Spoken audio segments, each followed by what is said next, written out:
I'm in a good mood tonight.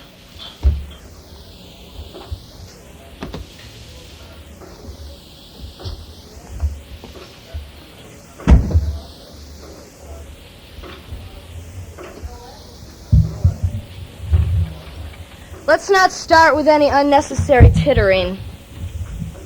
We'll save that for later. Pardon me? That's what I thought you said. Nothing.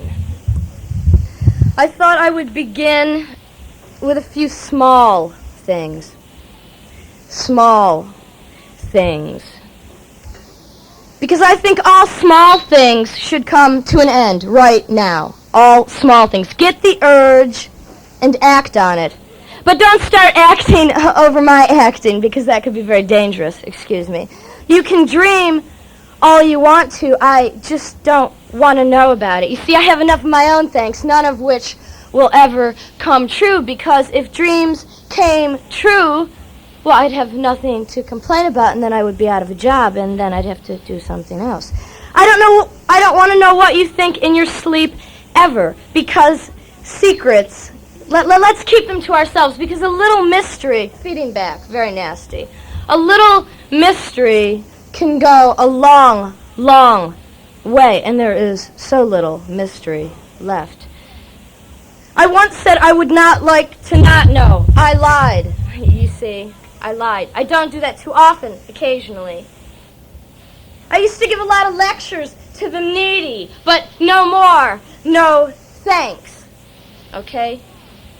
It's so much easier to say nothing and really mean it. Besides, I've said it all 1,000 times before, and I see no reason to repeat myself, and it was hearsay, and you probably believed every word of it anyway, right?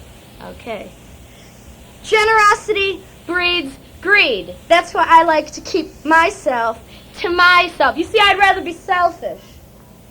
Sometimes it's better that way. A lot of lost causes used to come over to my house and dump their mess on my living room floor and say, "Clean it up, please." But I'm sick of such disgraceful behavior. You see, I no longer have any time or energy for such foolish nonsense. Very serious now, I'm afraid. We make our own beds. Make mine of nails is no longer my motto. Okay, I lie in a bed of roses that stinks like shit, but that's okay because it beats the alternatives, which are also plenty. Before I get too carried away with my stories, I want to read an open letter to my peers. The Lower East Side, not downstairs, but of New York City.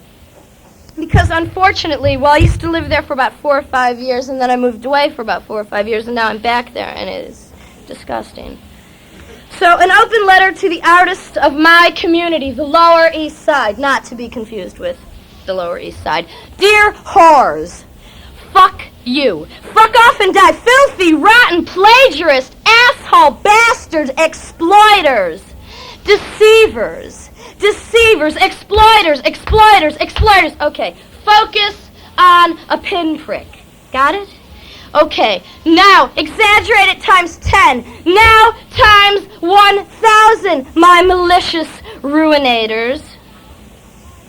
I'm sure the point is much easier for you to grasp once we have eliminated all the fine points of detail, meaning, and truth. We have already established the fact that you cannot leave well enough alone. Right? No. Please.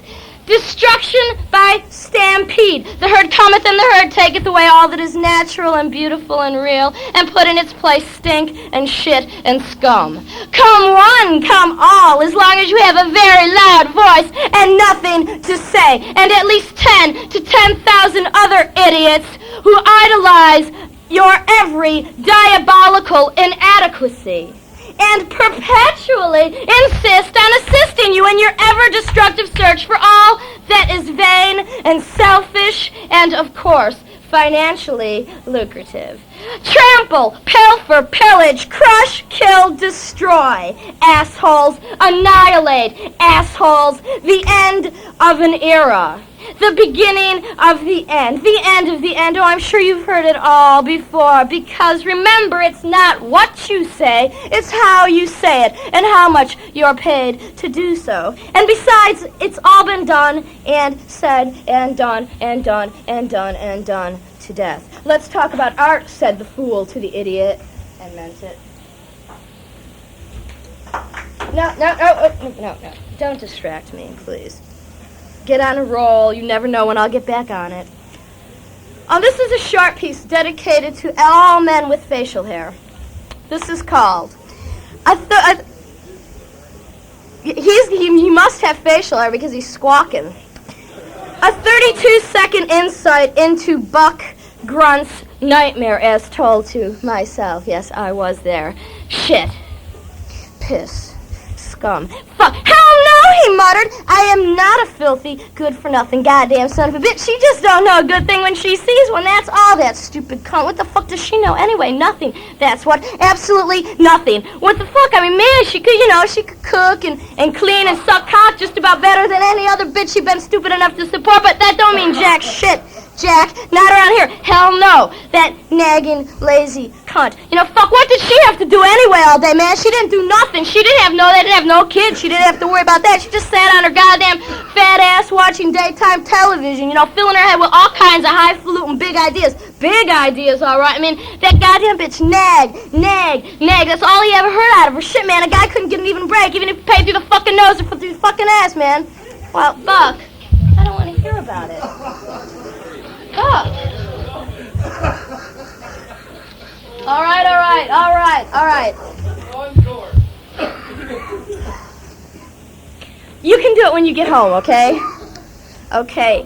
Now, we probably already know that I already have more complaints than I have words to match, because I could sit here and complain all night, and I'm even in a good mood. You should see me when I'm in a bad mood. No, you don't want to. But it don't stop me from talking loud and saying nothing. Hell no. Why should it? But I guess there's no need complaining to you about all the petty aggravations. I guess you know all about that. Crawling up assholes and dying all over town. Because other than the stink of shit, well, I guess there ain't nothing much else new. At least not around from where I come from. So maybe I'll tell you some old stories. Because you probably never heard them before anyway, so I might as well start there. Start at the beginning, right? Okay. You don't know nothing, so educate the ignorant. I spent a lot of my formative years, as you may have already imagined, moving around.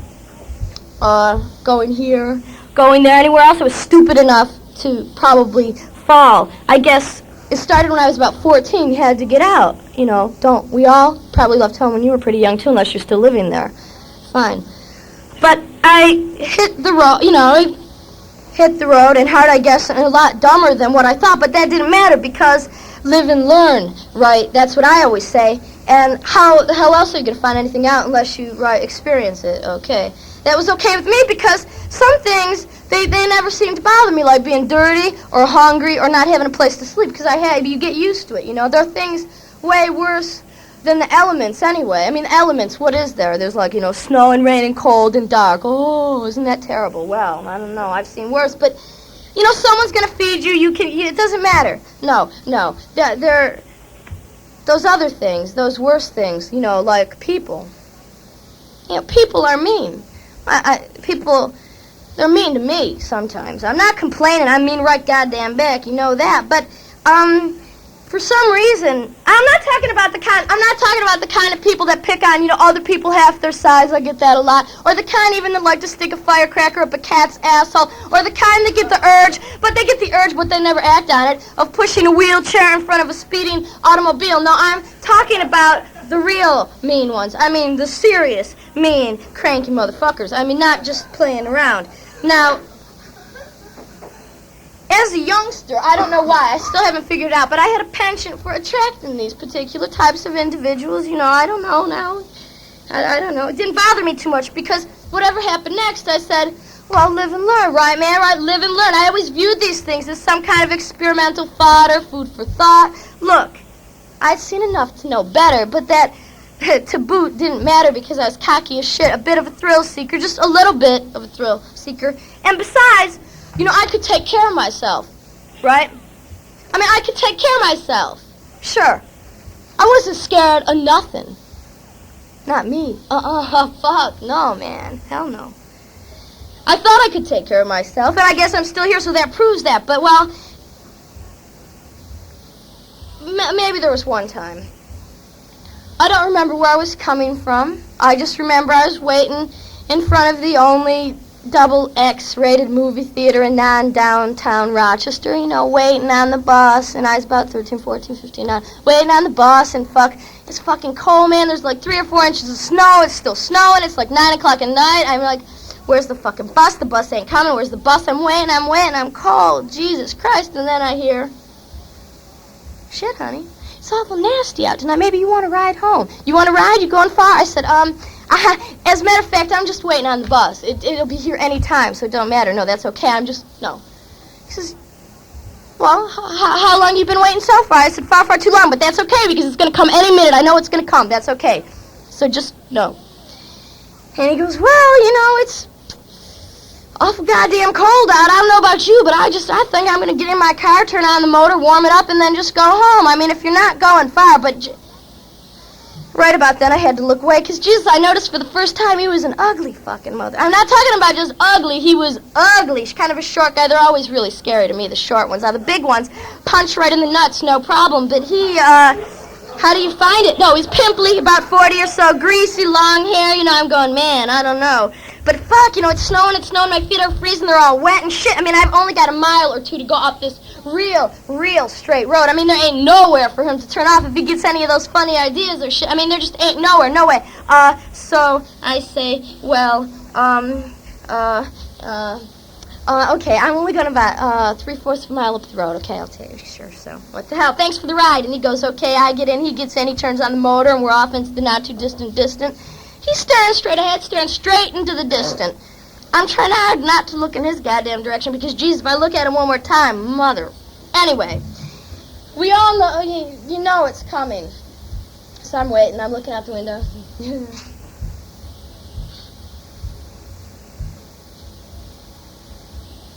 Look, if you're worrying about, let me just tell you one thing. You don't have to worry. If you're worried about that sex shit, you don't have to worry about it because I'm not into it. I'm looking out the window. And he's going, no, really, I'm serious.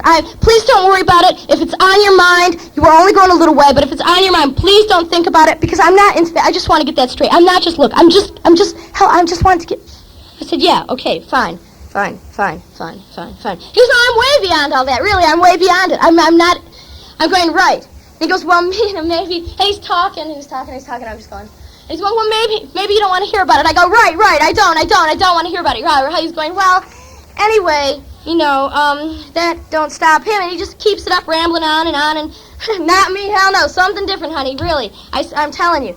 And I'm going, I ain't too keen particularly to hear anything about the gory details. So, and as a matter of fact, I wasn't even really listening. I wasn't, not really, until he says, well, do you want to make $50? And I go, now $50 10 years ago, would get me to New York City for about a week or two. I was always going to New York City then. And I said, well, look, Jack, I'll jack you off, but that's it, all right? He's going, shh. God, aren't you listening to a word I said? I'm not into that sex shit. I'm not, please. And I'm going, well, $50. I mean, what do you want me to do? And he goes, well, I just want to hear some stories. I go, stories? Well, what kind of what do you mean stories? What kind of stories? Stories. He goes, just short, a couple. It won't take long. It'll take like 5 or 10 minutes. Really, I really like hearing stories. I really like hearing stories. Come on, what do you say? And I'm going, well, I'm getting a little bit suspicious, but man, $50 fucking bucks. I mean, $50. Okay, what do you want to hear about? And he goes, murder. I said, what? He didn't really mean that. I didn't hear him. What? Yeah, what? What the fuck do I know about murder? What do you mean murder? I go, yeah, okay. So by now, he's like, we're in the car. We're like halfway up to the reservoir, about, already 2 or 3 miles from my house. and like it's snowing. Not another single solitary soul inside. Up we're going. In my imagination, maybe it's running a little bit wild. I mean, I'm trying to think of a good story. I'm trying to think for all I'm fucking worth, and it's dead quiet, and he swings into some kind of secluded alcove, and I'm wiping my hand on the back of my mouth and wondering where the hell it was. Let's know where too good because it smells awful nasty. I don't know. And like he turns to me real slow and says, "You're scared."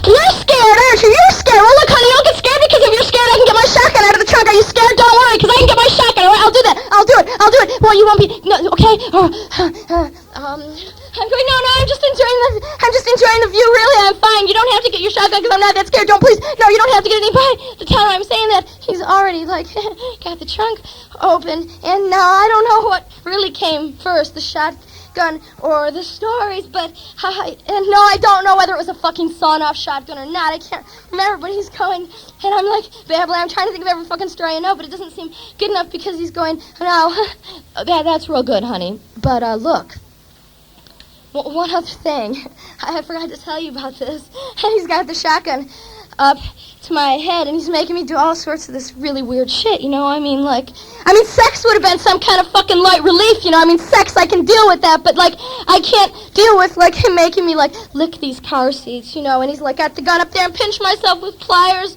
and, all over my tits and shit. You know, and the welts and the bruises are fucking coming up, and he's going, that's not hard enough, honey. That's not hard enough, honey. Come on. It's not hard enough, but no, not hard enough for him. Fuck no. And he's got me fantasizing and romanticizing, telling all kinds of ugly little tales about doing God knows what to God knows, you know, whoever, maybe some poor little baby girls, because the only kind of stories he likes to hear, you know, involve the horrors and humiliations and mutilation. And now he's going, after you break their arms and wring their necks, then what do you do? And I'm going, you know, then I make him eat shit, you know, and he's going, whose shit? And I go, mine. He slaps me twice right upside the fucking head, going, no, you stupid cunt, that's too good for them. Their own shit, you stupid bitch. And I'm shaking my head as fast as it's going, yeah. Their own shit, man, their own shit. And that fucker's cocking that gun just to show me who's boss. And he's going, get out. All right, get out. Get out. And I'm backing out of that fucking car as fast as I can go. I mean, I'm out there in a matter of seconds, and he goes, lick. Just get down on all filthy fours and start licking those greasy black wheels. And I'm licking, and I'm dribbling, and licking, and kissing, and dribbling, and just about to shit my fucking pants in fear, going, come on, shoot me in the fucking head, just get me out of my goddamn misery. And he goes, shit, honey, you're just about one of the prettiest little goddamn things I ever did see. I mean, you're just so goddamn pretty. Here, why don't you, come on, honey, just get in. Come on, just get in. Just slide in, honey, come on. Yeah. Oh, God, that was really beautiful. That was just what I needed. Fuck, yeah. And he gave me the $50 and a ride home, and I gave him my phone number and saw him a few times after that, but nothing too memorable, you know. Nothing really at all.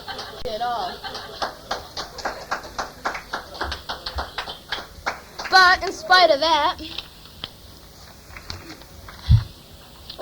that, men don't scare me at all, she said, I'm afraid. 3 men off the pool table later, and she ain't doing no complaining about size or temperament or the way her flesh has sagged for 30 over 20-odd years, because some nights the lights were irritating even when pink glows like melted roses against skim milk, a milky white, and the fat, flaccid flesh the bed suffocates and succulent. Oh, sweetly she sucked into the sheets and sticking all stanky against him and shit. She'd push it up and he'd feel it swell and he'd get all dizzy and undone and did what she wanted, and how it hurt her he didn't really have any way of knowing. Not that he would mind, of course. But in spite of that, I'll just back up. I can't see you. Not that I want to. Just forget everything that was. Because this is, isn't it? Yes. Stand still and take it. Take it. Taste it each ugly minute. Time's a lifetime of grief. Take it. I've taken all, and I can't stand it any more than this. You can just throw all those kisses into the wind, and all those screams like whispers went out my mouth and into the wind so I can spit them out again and again. Do not disturb me over there, thank you. And I know that what once was don't mean isn't. Ain't that a shame? Or so it seems that all her friends were dead and so were her enemies. But it wouldn't be so bad in particular if he just kept out of my dreams. But there he was, and saying he was moving, not giving out no information except for to say, well, somewhere outside of Chicago, I don't know where or how you can find me. And I was worrying, like I always do. And shit, couldn't I get it from somewhere? And he goes, yeah, you can, somewhere else. And that's poking holes inside my goddamn head, and that was going on all goddamn night. How goddamn dare he? And I keep looking for that special someone with that special something. Do you think you have it? I don't. Well, I'm sorry, but that we all look for and don't know where to find it. Not that if we did find it that they'd give it to you or nothing, because they don't. But once you get that taste, almost sticky, sticking to the roof of your mouth, and you're trying to tie your tongue around it and roll it into words that aren't too stupid, but it don't roll off no matter how hard you pushed it. And believe me, I pushed it plenty. But I'm still rolling around and trying hard to slap on something not too goddamn offensive, yet knowing full well that there ain't no pulling together what's just about ready to fall apart. And it don't worry me none too much, nor will it ever, that those were the good old days. Those were always the good old days. They always will be the good old days. And no, there is no way we can ride in pink Cadillacs until the day is over. Not that that day is too long in the making anyway, but I'm just rolling down that same old dirty road in that same old dirty dress, dreaming those same old dead dreams, doing not much more else than ever that is if I could not do a whole hell of a lot.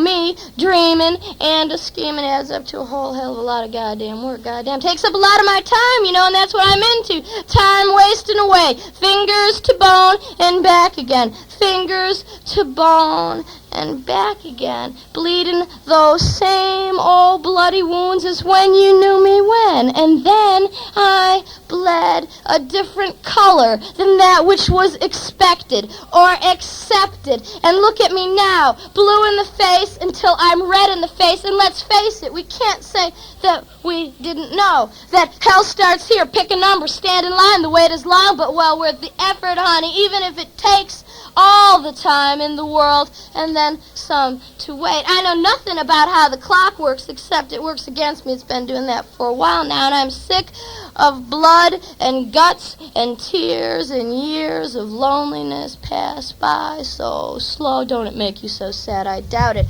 But it was no night to go home. Not like tonight, because we had fisticuffs on the couch. There were two big dogs barking real loud, a little blood on my dress. Life falls out of the bottom of my cup and leaves a nasty stain down the front of me undressed. Yes, I laid in a pool of red. No, he didn't mean it to happen, but maybe he couldn't help himself. He didn't know his own strength. They never did. But he took one more look at the mirror, and like limbs gone berserk, he broke. Break he up, he who break down. One of the things I always say. Indeed. We'll have a slight intermission while I fan myself. Okay. Well, here we go. More stories about crazy men. How unusual. A pair of scissors went walking around my living room last night, and with no one home, he flew into rage and killed everything inside. I returned lucky, that is, that I was allowed to live. Gee, thanks. So kind. He was messed up, and she didn't want to get her hands dirty, so he tied him behind her back and showed her the only real way he knew how to be a real lady killer. When she came to, he was up, out, and gone. She hurt like hell, stood up stark, stupid, broke down. It wasn't all that bad or nothing. It's just, well, he was like a cross between James Brown and Mac the Knife, and well, she was stuck on a bad thing. But tripping halfway down a set of stairs, she had nowhere else to go. She puts one hand over her belly and the other hand over her mouth, and halfway down her throat, she chokes back the tears. But don't forget, you see, different men, they make no difference. That's what I figured out, because we pay the price of seduction nowadays, and a good lie can go very good at a time like this. one thing that they say, I'll quote them for once, is that it's never the same again. Never the same again. Not ever. Like a dog, getting the taste of blood. Once that happens, I guess there's just no going back. I don't know. I'm not that big on blood. I really wouldn't know. Well, maybe I would, but maybe I wouldn't. But before that night, I'd never killed anything in my life. I mean, who has? But maybe it was just some kind of turning point, because what happens is you get so involved with these guys. You get so wrapped up in their sick little sex games that before you know it, and each and every time it gets sooner and sooner, that before you know it, you need more, and you need more, and sometimes there just ain't enough to go around. I mean, that is, maybe only you and he have got so much to give, and after you give it all, you're giving it all the fuck away. I mean, then you gotta start to steal. Because you want to give more and you want to get more, but there just ain't nothing left that ain't been had, so you think, and you think, and you think, and you go, shit, man, I've just about given him fucking everything, and he still wants more? Well, then you think about maybe you could give someone else's life. You already given your own. Maybe you could, now maybe something else's. I mean, someone, this isn't 1969, but, someone, in loving memory, right? In loving memory. I guess it's right about then, I can't remember too well, I think it's right about then that we decided on the cat killings.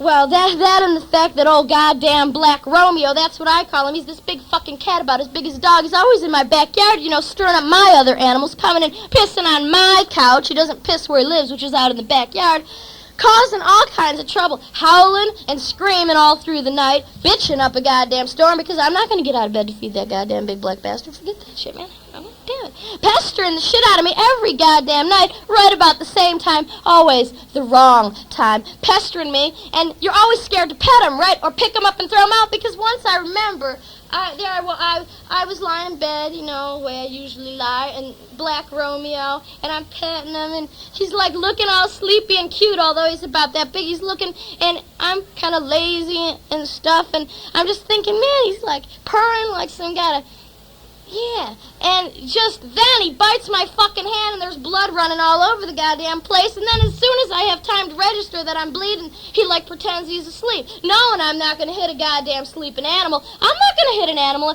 You're right. I'm going to wait till they're not expecting it. Not right after. I'm going to wait till they're not expecting it, and then I'm going to kick them in the fucking ass. I mean, it's more than they learned, right? They learned. Anyway, I was just about sick to death of this and him going, that fucking cat, man, that fucking cat. I wanted that fucking cat, shut up, I'm going to kick him in the fucking head. I got sick of hearing this. I got sick of hearing the cat, and I go, well, then why don't you?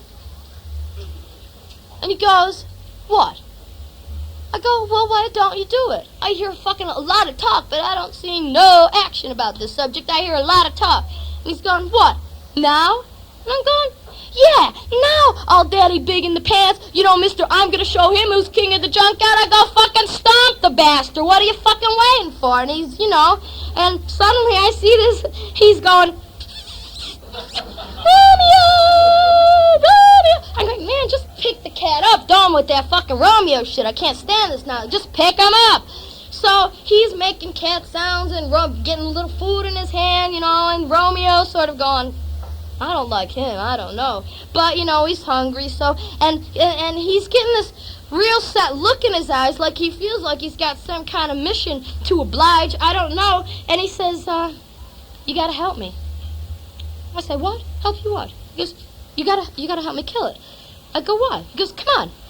I said, no way, man, just go for it. How many fucking people does it take to kill one goddamn cat? What, 2 people? Do it yourself. And he's got Romeo in his arms by now going, I'm going, just fucking knuckle the bastard, right? And Romeo's purring that big, ugly black face, I don't like that cat. And then bam, I hear it, knuckles over his fucking head, but the problem is, man, he only stuns the bastard. The cat's like leaping on his fucking throat, scratching at his face, starts clawing, and I howl, and I'm screaming, kill that fucking thing, man, kill it for God's sake, he's chasing it all over the house. I'm screaming, hit it over the fucking head with a board, will you? And he's chasing it and hitting it, and now he's got a wrench and a hammer, one two-fisted mean motherfucker, right, killing a cat. Some kind of kick he's looking for. Look all dead set on the execution of that mangy beast, poking it with a broom because it went behind the refrigerator, still wielding these toolbox murder weapons, acting a little bit crazy. And there's the cat, still fighting for all it's worth, and he's hitting it over the head 10 or fucking 20 times with a crowbar, and I'm going, kill it, come on, it's getting fucking wild. Listen to that bastard wailing, man, he's screaming back. What the hell do you think I'm trying to do? Get off your lazy fucking fat ass and help me, goddamn. Pick up that shovel and hit it. And I chase it out going, okay, put it out of its misery. I'm yelling, okay, and out it comes, and down comes the shovel. And I had blood all over my boots, and I said, well, no more nagging Black Romeo. Yeah, right. It was exhausting. Killing a cat.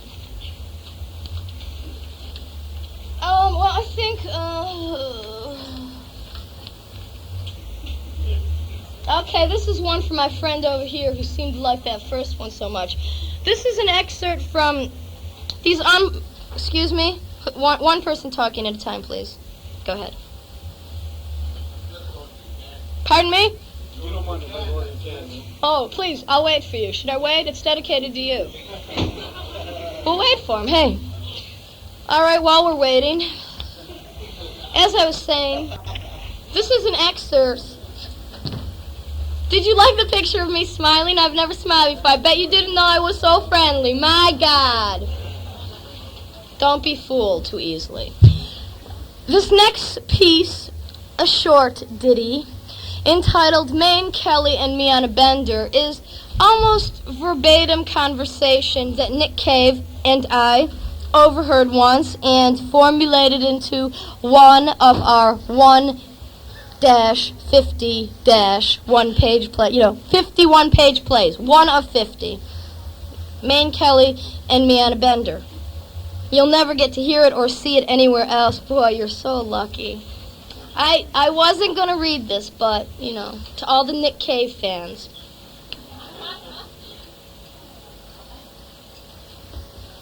Mayne Kelly and Me on a Bender by Nicholas Cave and Lydia Lunch. It's a play, so I'll perform it as such. First of all, the scenario. The action takes place inside a single carriage, empty except for rotting garbage, perhaps, in an anonymous graveyard of trains. He, stinking black suit, black taped up shades, and a large kind of cowboy hat, maybe more Bumstead. Drunk, he's sitting, clutching a shitty 3-string guitar, reminiscing with 2 other unfortunates, strumming, I don't have my acoustic guitar, I'm sorry, for punctuation. Now I want to tell you about Mayne Kelly. Mayne Kelly and Me on a Bender. Shit, goddamn, he was a big man. Big arms, big head, big heart, and one great big heart, honey. Yeah, that's right. We were a couple of doobads on one hell of a bender. Busting ass and being assholes, busting heads like we was never going home. Guzzling fuckers we was, drinking some cheap shit. I'm talking cheap. Yeah. I'm gonna tell you about Mayne Kelly, man. He was one great fucking grizzly. You know the guy, one great fucking grizzly. That bastard, woo! He could fuck every Mary Lou in town and still save some up for Mama. Now, how many of you guys can do that shit? Yeah. Now, I can tell what you're thinking. I can tell you're saying it's a man's world, man. A man's world. You're right. And Sally pumped the beer, and Nancy offered ass, and come Sunday, after a week of 40 days and 40 nights, was we fucked to the gills, man. Pickled, rotten, screwed, dickless. Was we? Why, fuck no! Mayne Kelly and me was still the 2-fisted, shit-kicking, steel-gutted, cunt-stuffing, sons of cunts and pretty flowers that we ever was. Yeah. Mayne Kelly. Woo! Woo! My kind of a man. All right, since you liked that one so much, I won't give you another one. Bravo, Lydia. Why, thank you, Harry. Okay, one more. This is a little story about my hometown, and since I'm so close to there now, I guess I feel obliged to read it. Also taken from the 51-page plays. One Day on a Bus by Nicholas Cave and Lydia Lunch. The scene is two greasy types outside a bus depot. God damn it, man. I'm telling you, I was just sitting there minding my own goddamn business, and Jesus. Whew! She gets on in Buffalo or Schenectady or some other similar shithole, walks right to the back of the bus and plops down right next to me. Now, I'm talking about 1 seat away, next to me. God damn. She was a smelly old goddamn turd. I'm telling you, about 45 or so with about 65 bags of what appears to be pure stink.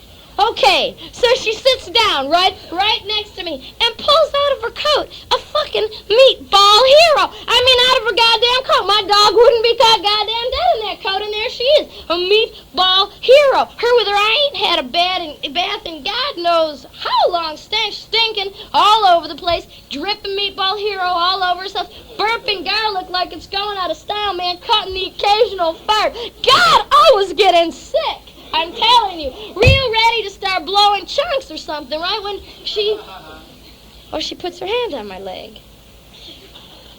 Ugh.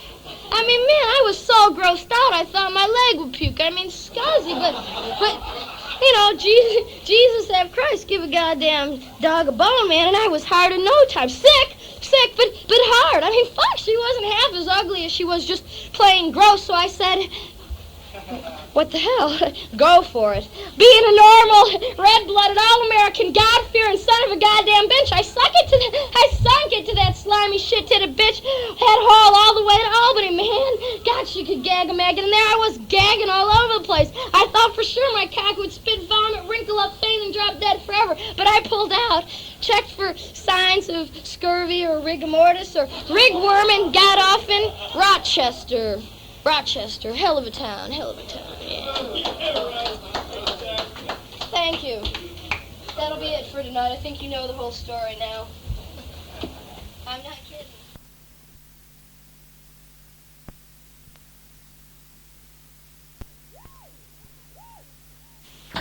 Woo! Woo! Now, I'm just making those sounds. That doesn't mean join in. I always do that. Woo! Woo! Woo!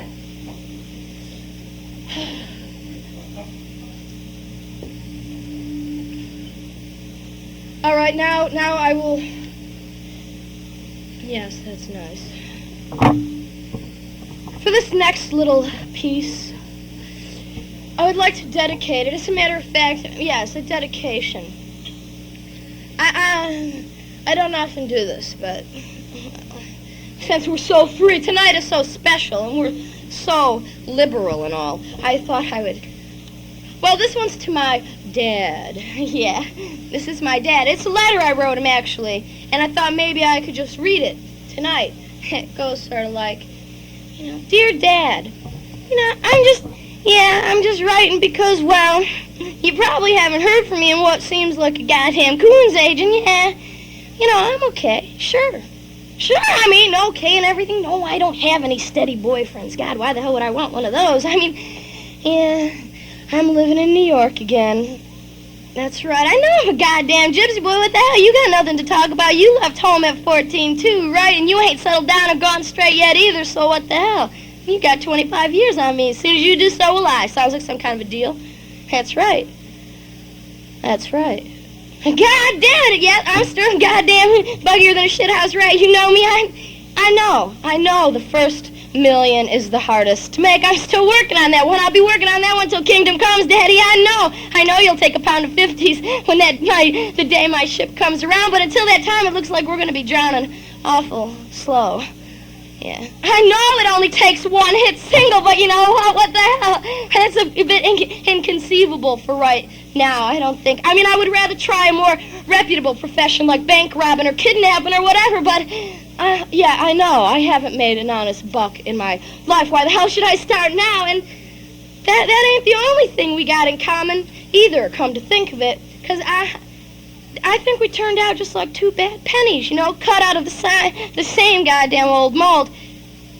I know Ma used to always say, you're your father's daughter, and I'd say sure should hope so, because goddamn it, if the milkman, the mailman, and all the other neighbors in a 20-mile radius weren't blacker than the ace of spades, and I remember that time. My father always used to love to remind me about how ugly I was as a baby. I mean, God, you were so ugly. My mother and grandmother cried when I was brought in because I was that ugly, and you said, well, maybe she'll have a good personality, or she'll grow out of it or something, or some other smart-ass remark like, quick, I can always go trade her in for another one when the nurses aren't looking. What do you say? And the chance, Daddy, is as good as nothing. You just might have done so. And, well, did you or didn't you? Anyway. And on that same subject, what about that time you said, hey, did you ever see a picture of yourself when you were a baby? I said, I saw lots of pictures of myself when I was a baby. And you go, no. A newborn baby. I said, no. Why? What is the difference? And he goes, well, I just found one the other day. As a matter of fact, I got it right here in my back pocket. What do you think? You want to see it? Shit, you were home, Lee's gone. And I go, well, all right. And he pulls it out, and goddamn it, if I wasn't just about the ugliest goddamn baby you've ever seen, I mean, I was like all real dark. I looked sort of like an African or something, maybe more like a monkey or worse, and probably if I was born any closer to the toilet flush. But, I look at the picture, I'm so ugly, I'm laughing real hard, thinking, man, my poor fucking mother, she should have known right then and there that the horrors were just beginning. I'm laughing, and you're laughing, and I'm laughing, and you laughing, and me laughing, because you know what? There wasn't a picture of me at all. It was just a picture of some little nigger baby you found on the goddamn sidewalk, and you're just trying to go, nah. I believe that one. But, some other small details, like the way you used to sing every Glenn Campbell song, this time of, by the time I get to Phoenix, Galveston, oh, Galveston, right, yeah, Daddy, you were the rhinestone cowboy, right, always gentle on my mind, always gentle, that is, until I start thinking about the real you, Daddy. You were always way more Johnny Cash than Glenn or Ernie or even Elvis, all dressed in black on your honeymoon, hands on fire, pig heads on sticks. The desert got the best of the devil who took the hearts and hardens. And, well, Ma, she was so and helplessly hopeless, ashes on the dinner plate. She tended to believe, which belies the truth and look on the dimmer side of things. I guess that's where I got it, but it's so ugly, the way eternity rots itself to sleep in me. I see no rest. Reality, though, that's one thing me and my mother, it was a little different, because reality scared the shit out of her, especially that time. I don't know what I did. It seems like I was always doing something wrong, constantly, as a matter of fact. But what about that time you took me over your knee and you started wailing the shit out of me? I mean, really wailing on my ass with like the bottom of your shoe. No soft shoe here, no siree. And I'm screaming, Ma, he's killing me. And she runs all the way up the stairs, tripping halfway up and yelling, Lenny, what the hell are you doing to her? And she said, shut the fuck up. Just shut up. She's getting what she fucking deserves. And I said, yeah, you always get what you deserve. But when? And he said, right fucking now. He kept beating the shit out of me. And I kept screaming, and my mother started screaming, and then the neighbors started screaming, what the fuck's going on in there? And you said, none of your fucking business, shithead. Stick your goddamn head back up your asshole and lock the fucking door. And I ran away while all this yelling which was going on, which made it even worse. And you're yelling, get the fuck back here, you goddamn tramp, and I'll slap some fucking manners on you. I'll teach you to goddamn talk like that. And I'm running halfway down the street, and I forgot about what I was getting beaten for, and you probably forgot too. You hardly ever did that to me. Hardly ever beat me or anything like that. Because you had better ways of torturing the fuck out of me. Yeah, better ways. You'd always fool me. I believed every one of your tricks. Every goddamn time. You'd fool me going, sure we can burn that thing off. No problem. Don't worry. Just stand on the sink, pull your panties down. Come on now, what are you waiting for? You want that thing off or not? And I guess it was kind of natural, because about once a week, I think it was on Wednesday or something, you'd get out these scalding hot rags and place them on that little brown freckle on my ass. God, how I hated that thing. Now you can call it a mole, Some people think they're beauty marks. I just thought it was a goddamn pain on my ass, spoiling that picture-perfect, pure little pork ass, and I thought that once we burned it off, all my problems would disappear. Slip right out the goddamn door. Back door maybe, but right out the door. But once again, proved dead wrong, because right about then is when, I guess, all my troubles were just beginning. I was a little thing. Always a mite too big for my age. Maybe too big for my britches, and there I was standing on top of the sink, sticking out what I thought it was that needed correction and getting all hot and cold because of those tricks. You'd say you have one of the tricks. You have to alternate the hot washcloth and then the cold washcloth. The hot cloth, the cold cloth, the hot cloth, the cold cloth. And I'm like squirming and giggling and like squealing like a little stuck pig all giggly and shit. And then I don't know whether it was hot or cold, but it was definitely wet. Whatever it was, go right between my legs. And my hands are all outstretched right all the way out in front of me. I'm up on the sink holding onto the wall for support, all standing, stark bare ass, sticking it all out, standing, 3'6", 6 or 7 years old, pretty as a picture by now. You were right, I would grow out of it, but not out of your tongue, slipping between my legs, going, come on now, come on, open up, and it's all tickly, and I'm squirming up and storm wiggling all over the place, and every 2 out of 6 licks you kiss the target spot, and I feel a little worming, a little wriggling like some goddamn kind of garden snake, crawling up my asshole, snaking around, licking me all slippery and gooey and stinky, and I'd start smelling that slightly rank smell that I would grow oh so painfully familiar with, that slight stink of my sweet pussy mixing with your stinky cigarette and onion and a little bit of bourbon breath, because shit, you didn't have anywhere to go all the time in the fucking world and 1,000 ways to kill it. I mean, what the hell? You didn't work a single solitary day in my first 8 fucking years, and when Mom's away, old dickhead would play, right? And I know all your favorite games, why? Because they've always been my favorite too, and they always will be, like, shh, go to sleep now, come on now. And I'd get into bed hoping real hard that tonight would not be the night that I'd be struck down from up above, from lying in bed and wanting so bad exactly what it was that I shouldn't want, and knowing, too, that you wanted it worse and shit just because you didn't go to a good goddamn Catholic, you didn't believe in heaven and hell, you didn't believe in that shit, you didn't go to a good Catholic school where they teach you, good things from bad things, teach you certain things, right? Like it's wrong when a priest or anyone sticks their hands up your dress, and bad kids go to hell because they lie in bed with their eyes screwed up real tight, like squeezing them real hard together, and their legs like rolling and rocking real soft side to side, almost crying because it felt so fucking good when I'd hear you spit on your filthy fucking fingers, once or twice, depending on how generous you were feeling that night, and those, little baby cheeks, mine all puckered up, all tense, squeezing together real tight, all locked up and pretending to be asleep, even when your greasy fingers would start working their greasy way into my little asshole, going real slow. You were a real Romeo, no 32nd Johnny, way, making ugly little noises with your ugly mouth, sucking in spurts of air, little spurts and gasps, and I'd almost gag in the stink of onions and cigarettes and whiskey stinking at my hair, because you'd always lie behind me, real sneaky and shit, like a thief in the night would, and stealing from me my most precious possessions, stealing every vestige of self-respect and privacy and goodness and hope and charity and faith, and putting it in its place, because you wouldn't fucking steal nothing without putting something twice as bad in its place, and putting in place of honor and dignity and respectability and normal, good, God-fearing goodness your